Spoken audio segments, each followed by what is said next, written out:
New Balance for some reason has just completely blown up out of nowhere, and now it seems everyone has a pair of New Balance sneakers. Dave has literally just done a video shoot with New Balance promoting some of the new sneakers. So in today's video, I'm going to be letting you guys know absolutely everything you need to know about how they became so popular. I filmed a video in London a month ago with Mr. Grail spotting Adidas versus Nike trainers. To my surprise, the majority of branded sneakers I could see were New Balance branded. It's like I've moved country or something for the first time. And also I'm seeing a lot of New Balance here. I didn't know New Balance was this popular. And the sheer amount of New Balances we both saw today was crazy. I genuinely think I would have seen more New Balances compared to Nikes if I was counting them. These are some of the New Balances that are really popular at the minute, and I saw quite a few of. The 550s, 530s, 2002Rs, 1000 SLs, 1906s, and I think the black colorway in this model is so clean. They're sold out in every size on the website, which is annoying. However, I actually did go into JD Sports yesterday to pick up some swimming trunks I ordered, and they were actually sitting there on the shelf. So maybe other websites have more sizes. But finally, the New Balance 9060s. I mean, I don't know how many New Balance models there are, but it seems like there's endless amounts, which I guess could be one of the reasons for its blow up. But what if there is actually a reason for the endless amounts of New Balance models there are? And what if there's a reason why a lot of the sizes are sold out? Well, reporters and researchers have revealed that New Balance don't actually create that much stock for their shoes. Brands do this all the time to gain more popularity, because if people want to buy a new shoe from a different brand other than New Balance, they can kind of just do that if they have the money, because in my opinion, all the other sneaker brands at the minute have loads of stock on their shoes. I mean, at the time of recording, the Jordan 4 Military Blues are re-releasing on the day that this is being uploaded, and they're said to be, I don't know, hundreds of thousands, even millions of pairs of those going out. And what those brands are doing, like Nike, for example, let's take Nike, for example, because of the Jordan 4 Military Blues. Nike at the minute, it seems to me they've got a lot of demand, and they've also got a lot of supply. But with New Balance at the minute, at this moment in time of recording, they're really outweighing the scale of supply and demand. They have so much demand, but not much supply. People are therefore going to be signing up for the email me when available buttons on multiple websites to try and get a pair of New Balance sneakers at retail, maybe with a cheeky discount. I'm going to use the Nike Tech Fleece as an example here. Reports showed that when the 2020 model of Nike Tech Fleece came out, well, it's the same sort of thing that's happening now with New Balance sneakers, having a lot of demand and little supply. This created crazy hype for the Nike Tech Fleece model, the 2020 model, but over the years,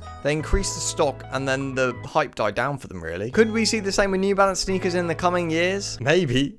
Who knows? Dave, the heavily followed UK rapper, has just featured in a New Balance campaign to promote the new 1000 SLs. This is the advert posted on New Balance and Dave's Instagram. Dave's video at the time of recording has 3.2 million views, and on the official New Balance account, it only has 540k. Only 540k views. But Dave's publicity is therefore going to be doing a lot for this sneaker. At the time of recording, the trainers are sold out in sizes 6.5 and above. I was genuinely thinking about hopping on the New Balance trend when these were rumored to come out, because I think they look sick. And the fact that Dave promoted them gives me this sort of certification that us guys in the UK who are into UK streetwear can wear these New Balance trainers. I mean, here's some pictures of Dave in UK streetwear. Everyone already knows about Dave's fits. They're very clean. In the advert, the guys running for the trainers just look like your average mid-20 guys from the UK. So this advert is literally saying, oh yeah, you guys in your mid-20s, well, yeah, this shoe is for you. And obviously from the UK. I'm pretty sure the weather that they chose on this day is intentional to represent the horrible weather in the UK. Just to really push out the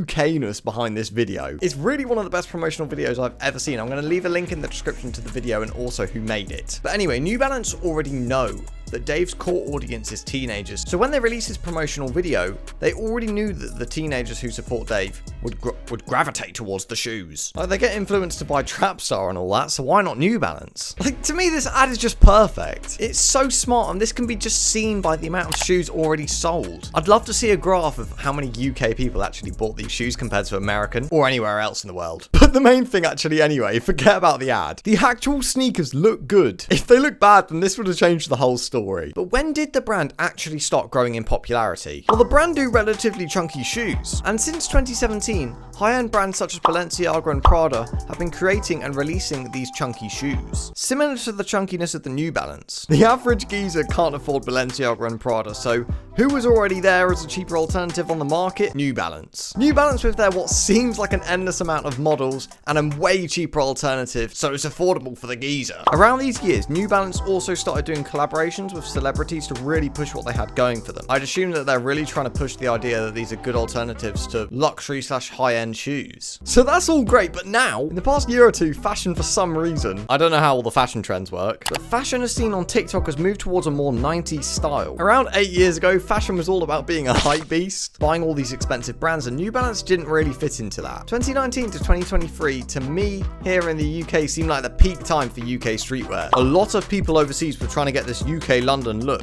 But now, since the back end of 2023, we're seeing this no-branded, layered sort of fit as seen on TikTok. And everyone's buying into it. Well, not everyone, because I'm not, but you get what I mean. And the New Balances are up there, if not the best sneaker, to go with these outfits that people are creating on TikTok fashion. I want to know your guys' opinions on New Balance. So let me know in the comments, guys. And while you're down there, make sure to subscribe and also like the video if you're liking this video. It's also a really new trend. So people are going to want to be the first to jump on this trend, so it seems like they started it. I can't lie, if the hypebeast trend was brought back, I would be the first to jump on that. The second I see someone trying to bring back the hypebeast era, I'm gonna help them bring that back. I just look back at that time in my life and it was just good vibes, man. New Balance also sell clothes. No one has really been wearing the clothes in the trend though. That's because New Balance only really makes sportswear, and that isn't the 1990s trend. Their sports clothing is pretty expensive as well, considering their shoes compared to other brands are pretty cheap. I'd be very interested to see how a New Balance tracksuit would feel, considering the price point. Now I'm going to head over to the website and show you guys what I recommend in this moment of time. It's just come up with these brown 1000 SLs and they're all sold out except for size 4. That's crazy that they've already released a new colorway. I'm sure I read that it was a new shoe that came out. Maybe I'm wrong. Maybe I just look like a prat now I've said that. But yeah, look. A new kind of classic worn by Dave. Just look at them generally. They are so clean. But if we take a look at the bestsellers here, my personal opinion, I don't really like the 327s. These are all really running shoes, these ones on the bestsellers. As I mentioned earlier, guys, the 9060s are very popular. Not my personal preference, but there are some cool kind of colorways. Yeah, the 530, they're only £100, which is kind of crazy in a sneaker market, which is extremely high, and they've actually got a lot of the sizes in stock. In my opinion, these are sort of women's shoes. I don't think you'd see many guys rocking them, but to be honest, they are really nice. Here we go, the 1000 SLs. Let's see if they've restocked any sizes. No, still. I didn't realize, but they've actually got like the Stitch New Balance logo. That's also even cooler. I mean, just look at that tongue. It just looks so cool. So yeah, guys, I definitely recommend the 530s and the 1000 SLs so far, just based off of the homepage. The 19060s also I mentioned earlier, they're also very nice. This colorway is pretty cool as well. 550s, the 550s, yeah, I don't see the hype in them. This is really what started off the New Balance trend. They didn't make me really want to jump on the trend though. But yeah, a lot of women jumped on the trend when they saw these 550s. Ultimately, in New Balance's entire existence, they've never really done any collaborations with high-level celebrities. This can be only seen in recent years, and I mean, I think it just shows that this is the best thing that a brand can do, get these collaborations from these high-end celebrities. If I'm ever going to cop a New Balance shoe, I think I'm going to wait till I get a new sort of clothing style. I feel like you have to have a really baggy style to wear New Balances. So if a baggy tracksuit does come out that I really want to get, then I might get it, and I also might get a pair of New Balances to go with it. Watch my Nike Tech Fleece versus Adidas SST video comparison next. If not, then why not watch my Cineworld review?